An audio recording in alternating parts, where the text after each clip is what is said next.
Bonjour à tous, aujourd'hui on se retrouve devant le thème de Victor Hugo pour traiter du thème des enfants. Donc vous savez tous que Victor Hugo a perdu sa fille aînée, Léopoldine, à l'âge de 19 ans quand lui en avait 41. Et effectivement, donc, elle est décédée le 4 septembre 1843. On va essayer de comprendre un petit peu en termes astrologiques comment ça a pu arriver, comment ça a pu se passer, bien sûr, d'un point de vue astrologique en fonction des astres. Alors, l'idée, ça va être évidemment d'étudier la maison qui nous renseigne sur les enfants. Et ça va être intéressant. C'est-à-dire qu'à chaque domaine, et c'est comme ça qu'on va rentrer dans le thème, à chaque fois que l'astrologue se pose une question, que le consultant pose une question à l'astrologue, en fait, à chaque fois que l'astrologue est investi d'une question particulière, eh bien, il y a au moins toujours trois facteurs pour répondre à la problématique, c'est-à-dire en fait trois symboles. Le premier symbole, c'est toujours ce qu'on appelle le significateur général, autrement dit, le symbole qui est naturellement en rapport avec le domaine. Pour les enfants, ce symbole, c'est Jupiter. Et puis, il y a la maison 5. La maison 5 qui, effectivement, régit les enfants de manière globale et régit également le premier enfant, donc ici l'aîné. Et puis, il y a également le maître de la maison 5. Donc ici, on regarde le thème. Alors, un signe égale une maison en domification zodiacale, ici celle de l'astrologie indienne. Donc l'ascendant, c'est notre maison 1, 2, 3, 4, 5. Donc ici, en maison 5, nous voyons effectivement que c'est en Verseau. Le maître du Verseau, c'est Saturne dans l'astrologie indienne. Et donc, on va devoir étudier à la fois Jupiter, à la fois Saturne et à la fois les planètes qui occupent cette maison 5. Et c'est tout ça qu'il va falloir prendre en compte pour comprendre, eh bien, déjà si dans le thème de Victor Hugo, c'est-à-dire dans son existence, les enfants sont privilégiés ou non. Et on va dire, on va essayer après de préciser un petit peu ce qui s'est passé par rapport à sa fille aînée. Alors, le but de l'astrologue, c'est toujours de prioriser selon les différents facteurs. Donc l'idée, ça va être de commencer par la base. Ce qui va être privilégié à chaque fois, ça va être le maître de la maison que l'on étudie. C'est vraiment ce qui est prioritaire sur tout le reste. Donc ici, le maître de cette maison 5, c'est-à-dire du Verseau, c'est Saturne. On regarde où se situe Saturne. Saturne étant maison 11, qui est une maison qui s'améliore avec le temps, qui est une maison neutre, la maison 11. Donc ici, rien à dire de particulier, sinon que Saturne est en rétrogradation, et une planète rétrograde est puissante. Donc ici, c'est quelque chose qui, effectivement, peut se manifester de manière puissante. On voit que Saturne en maison 11 aspecte, c'est-à-dire regarde, la maison qui lui fait face. Ici, du coup, Saturne aspecte son propre domicile, qui est donc la maison 5, donc en Verseau. Donc ici, on peut dire déjà que, logiquement, les enfants sont plutôt favorisés. Pourquoi? Parce que, on va dire que lorsqu'il n'y a pas d'empêchement majeur, c'est-à-dire au moins trois facteurs qui verrouillent le domaine en question, alors l'astrologie permet naturellement les effets du domaine en question, à savoir ici les enfants. Alors Saturne est donc en maison 11. Saturne est conjoint à des planètes. Ici, il est conjoint principalement à Jupiter, qui est proche de Saturne, et à Ketu, le nœud sud. Ketu a tendance à brûler, il est très proche de Mars, donc il a tendance à entraîner des accidents, a tendance à consumer. Ça peut être des relations fortes avec les enfants, ça peut être des relations un peu euh, passionnées, on va dire, très profondes aussi. Et comme Ketu est une planète d'ombre, ça vient amplifier la planète qu'il touche. Donc là, deux planètes. Il va donc amplifier le caractère saturnien de Saturne et le caractère jupitérien de Jupiter ici. Donc typiquement, ici, Saturne dans ce thème est maître de la maison 4 et maître de la maison 5. Autrement dit, la maison 4, une maison puissante, une maison angulaire, et la maison 5 est une maison bénéfique, une maison Kona. Donc Saturne, qui naturellement est maléfique, ici se retrouve bénéfique et puissante. Donc ici, Ketu, il vient donner quand même un caractère bénéfique et puissant à Saturne. Donc ici, on peut quand même dire que les enfants restent assez favorisés. Mais, et c'est ça qui est très important, on ne peut pas s'arrêter là. L'astrologue ne peut pas s'arrêter là. L'astrologue va chercher à aller en profondeur. Pour ce faire, il va regarder Jupiter. Jupiter, parce qu'il est conjoint à Saturne. Donc ici, Jupiter, il est quoi? Il est maître de la maison 3 et maître de la maison 6. Là, déjà, ça va poser plus problème. Parce que ce sont deux maisons d'Ushtana, c'est-à-dire des maisons qui sont problématiques, des maisons qui sont maléfiques. Surtout la maison 6. Alors, bien sûr, l'idée c'est que la maison 6 va être conflictuelle. Ça va avoir tendance à se séparer. C'est une maison de rupture. Donc ici, et puis par accident aussi, ça entraîne des accidents. C'est la joie de Mars, la maison 6. Donc ici, on l'a vu, Jupiter est maléfique. Lui qui naturellement est bénéfique, ici comme il régit la maison 6, il est maléfique.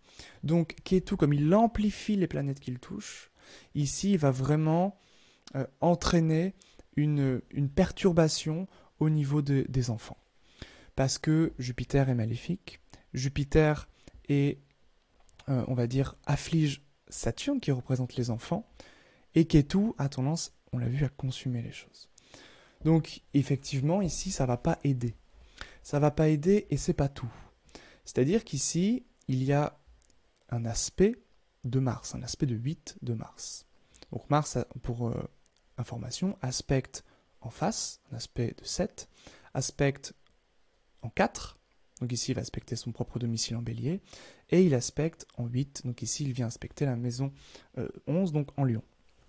Alors, ici, Mars est naturellement maléfique, comme d'habitude, et il régit la maison 2 en scorpion et la maison 7 en bélier.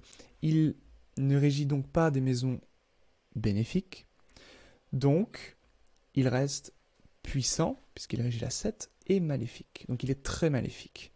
Et donc, Mars, ici, eh bien, afflige lourdement les enfants. Pourquoi? Parce que il afflige le significateur général, c'est-à-dire Jupiter, qui effectivement signe l'enfant, et le significateur accidentel des enfants, c'est-à-dire ici Saturne. Évidemment, quand on sait comment elle est décédée, c'est-à-dire par noyade, donc de manière inattendue, soudaine, par un accident, ici, on voit les effets naturels de Mars, c'est-à-dire le côté justement soudain, inattendu et accidentel, c'est-à-dire que si on veut s'en convaincre, il suffit simplement de regarder Mars dans le ciel. Et Mars, comment il se déplace, comment il se meut de manière très soudaine, très inattendue. Donc les effets de Mars sont soudains et inattendus. Donc c'est souvent des accidents, lorsque c'est le côté maléfique de Mars qui s'exprime. Donc ici, on voit déjà que on pouvait s'y attendre. Voilà, on pouvait s'y attendre, évidemment. Donc voilà pour le significateur général Jupiter, et voilà principalement pour le significateur accidentel de Saturne. Ensuite, on va regarder les planètes qui occupent la maison 5. On a quoi? On a Vénus, qui est maître de la maison 1. Donc ici, ben voilà, c'est l'idée que la clé d'interprétation de la maison 1, c'est ce que touche cette maison, ce maître de 1 vient facilement en natif. Donc ici, maison 5, ça peut être voilà, les femmes, les plaisirs, la joie, ça peut être la créativité, ça peut être également les enfants. Ce Vénus est également maître de la maison 8. Donc là, effectivement, il y a une séparation. Il y a une séparation de manière assez évidente, puisque la maison 8 n'est pas une maison irriguée par la lumière de l'ascendant, comme la maison 6, comme la maison 12. Donc il y a problème, il y a séparation. Ça, c'est une première chose. Également, on voit qu'il y a le Soleil qui occupe cette maison 5. Alors, le soleil ici est maître de la 11, est maître du lion, et occupe la 5. Saturne, qui est maître de 5, occupe la 11. C'est ce qu'on appelle une réception mutuelle. Autrement dit, Saturne occupe le domicile de Mars, du Soleil, et le Soleil occupe un domicile de Saturne. Alors, si le rapport entre ces deux planètes est bon, c'est-à-dire qu'il y a une bonne entente naturelle, alors le résultat sera plutôt bon. Si le rapport est compliqué, le résultat sera assez compliqué. Le rapport naturel entre le Soleil et Saturne est un rapport compliqué.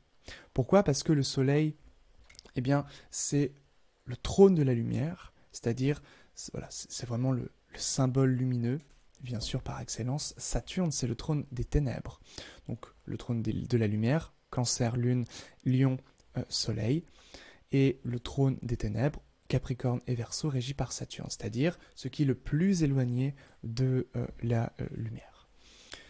Donc ici, effectivement, encore un autre facteur qui afflige le thème des enfants. Et puis Raoult.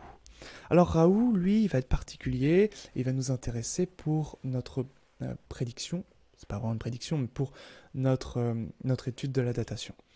Alors, le Raoult sépare ce qu'il touche, et comme c'est une planète d'ombre, on l'a vu comme Ketu, eh bien il va amplifier les effets. Donc, la maison 11 multiplie ce qu'il touche, donc ici, effectivement, Victor Hugo a eu plusieurs enfants, et en même temps, donc ça c'est pour le Soleil, et en même temps, il va accentuer les effets de Vénus, donc maîtresse de 8. Donc ici, il peut y avoir effectivement une séparation due, en tout cas de manière inattendue, la maison 8, un petit peu comme Mars, de manière inattendue, de manière soudaine, et ça peut entraîner effectivement un décès de proche, ici un décès d'enfant. Donc, effectivement, Raoult a tendance à donner, puis à reprendre. Là, c'est vraiment les effets pervers de ce nœud lunaire. Voilà pour la première phase de notre étude, c'est-à-dire, globalement, l'influence générale, les promesses du thème général. Maintenant, on va regarder, on va dire, les divisions zodiacales. Donc, on regarde au niveau du D7 qui nous renseigne vraiment sur... C'est vraiment le zoom en fait, ça vient zoomer sur le domaine. Et effectivement, on regarde que ça nous donne un nouveau thème qui nous renseigne sur la vie au niveau des enfants par rapport à Victor Hugo. Le significateur général va avoir toute son importance ici, ainsi que la maison 5 et son maître. Il se trouve qu'ici, la maison 5, puisque c'est un nouvel ascendant, donc 1, 2, 3, 4, 5, est en poisson. Le maître des poissons, c'est Jupiter. Donc ici, le significateur général Jupiter et le maître des 5 Jupiter sont les mêmes. Jupiter est en maison 12, qui signe une séparation avec le natif. Première chose. Puis, également, ce Jupiter est conjoint à Mercure, maître de la maison 8. Donc, il signe effectivement une séparation, encore une fois, et maître de la maison 11. Donc ici, qui vient multiplier ce qu'il touche, à la fois par nature, Mercure multiplie ce qu'il touche par essence, et puis parce qu'il régit ici la maison 11.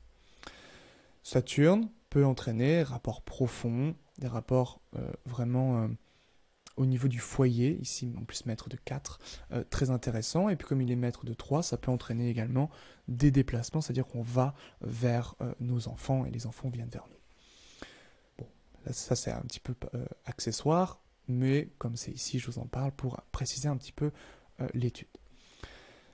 Voilà, et puis également, le Mars vient ici effectivement aspecter cette maison 5, et on retrouve ce caractère de danger, d'accident porté à la maison 5, donc à l'enfant. Souvent on pense que, à juste titre, que le D7, on regarde la maison 5 pour un thème masculin et plutôt la maison 9 pour un thème féminin, pour se renseigner vraiment sur le premier enfant. Et ensuite on décale de 3 maisons. Maison 5, premier enfant, le frère c'est-à-dire le second enfant, le frère de ce premier enfant, c'est la maison 3, comptée de la 5. Donc 1, 2, 3, ce sera la maison 7. Puis l'autre enfant, la maison 9, puis la 11, etc., etc. Voilà pour cette étude. Ensuite, bon, on prend la datation. Léopoldine est décédée le 4 septembre 1843. Nous étions donc dans la grande période de Mars, sous-période de Raoult. Mars, on l'a vu tout à l'heure, tendance à affliger lourdement ce qu'il touche. Ici, les deux significateurs, à la fois significateur général, Jupiter, et à la fois significateur accidentel, Saturne. Durant la grande période de Mars, on retrouve ici également l'effet un peu destructeur de Mars, qui est maître de 6, ici dans le thème, et qui vient aspecter directement la maison 5. Bon. Sous période de Raoult. Donc la grande période, c'est la toile de fond. Donc ici, plutôt une toile qui est assez... qui peut être un peu dangereuse, on va dire, pour les enfants. Et le Raoult, la sous-période, c'est ce qui va arriver à cette toile de fond. Donc on peut peut-être, en regardant le thème, voir qu'il peut y avoir une perturbation à ce niveau-là. Donc ici, Raoult, on l'a vu, donne et reprend. Donc durant sa sous-période, il va avoir tendance à séparer, puisqu'il va agir directement sur cette maison 5 et sur le maître de 8 qui sépare encore en plus cette maison 5, donc au niveau des enfants. Ok, donc peut-être qu'effectivement, entre ici, août 1843 et août 1844, on peut peut-être s'attendre à quelque chose de pas très sympa, du moins, supposons qu'on ne sache pas ce qui se passe, de pas très sympa concernant l'enfant. Également, donc, on peut venir regarder au niveau des périodes et des interpériodes. C'est-à-dire que là, nous avons vu la période, nous avons vu la sous-période, et on peut regarder l'interpériode. Donc, au niveau des périodes et sous-périodes, c'est plutôt pour interpréter, et si on veut affiner un petit peu la datation, on peut prendre les interpériodes, et on se rend compte de quoi? Qu'entre août 1843 et septembre 1843, on est dans l'interpériode de Raoult. Donc là, Raoult, effectivement, est doublement, on va dire, actif. Et comme on l'a vu, il est dommageable, puisque donc, il amplifie ce qu'il touche, il reprend, il sépare. Effectivement, c'est problématique de ce point de vue-là. Au niveau de cette étude-là, au niveau des divisions, il n'y a pas de choses, on va dire, notables, explicites, en tout cas je n'en vois pas, par rapport à l'emplacement de Raoult ici dans les divisions. C'est-à-dire que Raoult occupe la maison 10, il n'aspecte pas spécialement les enfants. Voilà, il n'y a pas grand-chose à dire par rapport à cette position dans la division. Et ça, je voudrais vraiment vous en parler, c'est-à-dire que c'est important. Une technique ne résoudra jamais toutes les interprétations, tous vos problèmes au niveau des interprétations. C'est-à-dire que l'astrologie fonctionne à la fois parce que c'est de la divination, c'est-à-dire qu'on doit être connecté à quelque chose de supérieur, un souffle, bon après vous l'appelez comme vous voulez, première chose. Et deuxième chose, l'idée c'est qu'on va plutôt réconcilier différentes techniques pour faire émerger du sens. Ça, c'est vraiment fondamental, c'est-à-dire que c'est la jonction de deux méthodes, de deux techniques, qui peut être les éclipses, qui peut être les stations, qui peut être plein de choses comme ça, qui vont nous permettre effectivement de dater et qui vont nous permettre de nous rapprocher de la réalité, des faits, on va dire, qui se passent dans l'existence. Et ça, c'est vraiment important à comprendre. Donc, on va simplement, je vais vous montrer au niveau des stations et des éclipses, puisque ici, les divisions ne nous permettent pas de trancher. Donc, on va voir avec les stations et les éclipses comment on peut faire pour avoir une petite idée de cette affliction et pourquoi ça arrive à ce moment-là. Nous voici donc devant des stations et des éclipses. Je vais vous expliquer un petit peu comment on procède. Alors évidemment, si vous voulez plus d'informations, c'est dans mon école qu'il faut se former pour avoir ce genre d'informations, puisque j'explique tout cela en détail. Ici, je vais simplement vous initier un petit peu à ça. Alors l'idée, c'est que on parle beaucoup des transits. C'est surtout quand une planète change de signe que ça va entraîner des événements importants lorsque ça va toucher des points sensibles du thème. On voit que durant l'année 1843, il y a eu 6 éclipses. Ce qui est beaucoup, puisque normalement c'est à peu près 4 en moyenne. Les effets d'une éclipse, lorsqu'elle touche un point sensible du thème, à supposer qu'on ait une éclipse lunaire, les effets auront lieu les 6 mois entre l'éclipse et la prochaine éclipse. C'est-à-dire que très souvent, en moyenne, il y a 6 mois d'intervalle entre 2 éclipses de même nature. Ici, on le voit très bien. Par exemple, vous avez une éclipse ici, de même nature, voilà, 5 mois après. Ici, nous avons une éclipse et une autre de même nature, 6 mois après, pardon. Voilà, donc on a vraiment cette moyenne ici. Alors, comme Léopoldine est décédée le 4 septembre 1843, forcément c'était avant. Donc ici, on voit qu'il y a 2 périodes qui nous intéressent. Le 27 juin, donc où il y a eu 13 degrés des Gémeaux. Donc là, on voit que il n'y a rien en Gémeaux, donc ça ne touche pas d'astre particulier. En revanche, le 13 degrés, c'est très proche du 12 degrés de Saturne ici. Donc déjà, au niveau de la longitude, on est plutôt bon, c'est-à-dire qu'on est plutôt sur le maître de la maison 5, donc ici Saturne. Et puis, celle d'après, on est à 26 degrés du Sagittaire.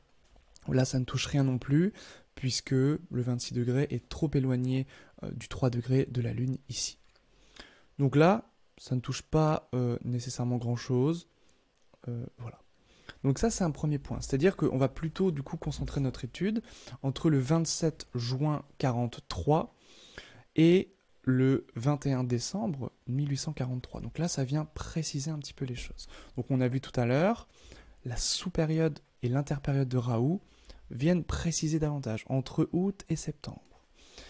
Et puis également, on va regarder ce qu'on appelle des stations. Lorsqu'une planète est directe, donc là, elle file droit, et à un moment donné, elle paraît reculer du point de vue de la Terre. Lorsqu'elle paraît reculer, il y a un instant où elle s'arrête. Ce moment où la planète s'arrête s'appelle une station. Lorsqu'une planète stationne et qu'elle touche un moment clé du thème, un point majeur du thème, soit par conjonction, soit par aspect, alors l'événement est activé. C'est vraiment la gâchette. On appuie sur la gâchette et ça enclenche l'événement. Ça, c'est très important. Donc ici, on se rend compte de quoi? Que Saturne, alors souvent ça va être les 2 planètes les plus importantes, Saturne et Jupiter, d'ailleurs surtout Saturne, mais ici on va voir que Jupiter a son importance puisqu'il s'agit du significateur général de l'enfant. Eh bien le 27 juillet 1843, Saturne, voilà, qui est en Capricorne, rétrograde pour venir dans la maison 3. Donc une maison qui n'est pas protégée. On sait que Saturne régit la maison 5. Et là, une maison qui n'est pas protégée, la maison 3. Ah. Et cette maison 3, donc dans le thème, Ketu aspecte cette maison 3. Donc Ketu signe l'accident. Donc ça, c'est une première chose. Et puis, autre chose, eh bien, le Jupiter qui lui était en Verseau, également rétrograde, pour transiter au mois d'août, le 23 août, en Capricorne. Jupiter en Capricorne est en chute. Donc ici, il y a une affliction portée sur les significateurs généraux et accidentels de l'enfant. à savoir Jupiter en chute n'est pas protégé, et Saturne en maison 3 peine à contenir les afflictions, ici par exemple au niveau du thème natal, de Jupiter maître de 6, de Ketu qui vient effectivement l'affliger. Pour préciser un petit peu les choses, on va voir du 23 août 1843 l'état planétaire, c'est-à-dire le ciel en fait. Et puis ensuite on verra au 4 septembre 1843. Voici donc à notre gauche un premier thème qui est donc le thème natal de Victor Hugo. À notre droite le ciel le 23 août 1843 lorsque Jupiter vient de rétrograder pour transiter dans le signe du Capricorne et s'y retrouver en chute. Quel était l'état du ciel à ce moment-là? Nous voyons bien que notre Saturne est déjà rentré dans notre maison 3 natale, donc ici en Sagittaire, et il est conjoint à un certain Raoult. Donc ici, effectivement, il y a une affliction au niveau du thème natal, il y a au niveau du ciel d'aujourd'hui, parce qu'il faut toujours comparer les deux, eh bien, une difficulté au niveau de Jupiter qui est en chute, qui est aspecté par Vénus, maître de 8 dans le thème natal. Donc ici, il y a effectivement un gros problème, on va dire, une affliction, et Jupiter ne peut pas véritablement se protéger. Voilà. Et également, eh bien, Jupiter, qui est maître de 5, donc qui régit les enfants, affligé, on l'a vu dans le thème natal par Jupiter et Ketu, par leur aspect, et dans le ciel par Raoult principalement. Voilà comment on peut faire déjà pour se dire oui, il y aura une difficulté, il y aura un problème, une problématique majeure par rapport à un des enfants. Et par rapport donc au thème, au ciel plutôt, au moment de l'accident, c'est-à-dire le 4 septembre, voilà, le ciel au moment de la mort de la fille de Victor Hugo. Ici, on se rend compte de quoi? On se rend compte que la Lune, donc je remets juste une journée avant, la Lune est en maison 3, donc ici, elle vient, entre guillemets, prendre les effets, c'est-à-dire qu'elle vient sur les planètes, en fait, un petit peu avant. Ici, elle vient prendre les effets de Raoult, donc la séparation, du côté accidentel de Mars, c'est-à-dire vraiment ici, puisque la Lune, elle prend, tout simplement, elle est influencée par ce qu'elle touche. Donc ici, elle vient, dans son passage, choper l'énergie séparatrice de Raoult, choper l'énergie accidentelle de Mars, sur qui? Sur Saturne, donc au niveau des enfants.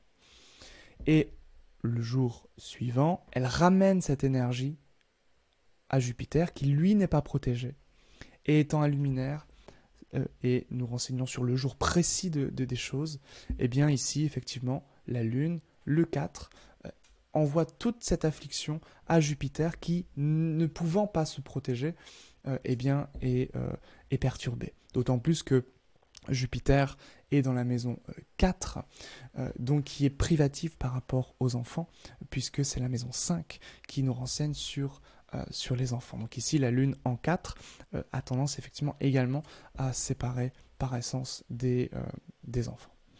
Voilà ce qu'on peut en dire, ce que je peux en dire par rapport à cette étude, donc au niveau du thème de Victor Hugo par rapport aux enfants, par rapport, voilà, mon explication astrologique du moins, par rapport au décès de sa fille. Voilà, donc si vous désirez apprendre eh bien, comment on fait tout cela, c'est-à-dire comprendre les événements passés astrologiquement pour ensuite être capable de les prédire, puisqu'il ne sert à rien d'essayer en vain de prédire si on n'a pas compris les mécanismes qui font qu'un événement peut être activé, eh bien, si vous désirez apprendre tout cela, vous pouvez cliquer sur les liens en description pour rejoindre l'école, pour recevoir mes mails quotidiens. Je me suis remis à écrire des mails quotidiens, donc le journal des astrologues. Vous apprendrez tout simplement, je vous enseignerai des petites techniques pour progresser dans l'art de l'astrologie. Vous pouvez également remplir un petit questionnaire pour recevoir votre préambule de consultation si vous désirez recevoir un préambule. Et puis, également, si vous désirez, si vous avez déjà, on va dire, pris des cours, si vous êtes déjà formé, mais que voilà, il vous manque quelques petites choses, il vous manque quelques petites pistes, vous bloquez sur certaines choses, eh bien, vous pouvez également prendre un cours particulier avec moi. Il suffit tout simplement de me contacter et vous trouverez tout cela en description. Voilà, c'est tout pour cette vidéo. Je vous souhaite une excellente étude. N'hésitez pas, si vous avez des questions, à me les poser en commentaire, voilà, à vous abonner, etc., etc. Tout ce qui se passe, pardon, habituellement sur YouTube, j'en perds mon latin. Je vous dis à très vite pour une prochaine vidéo. Portez-vous bien. À bientôt. Ciao.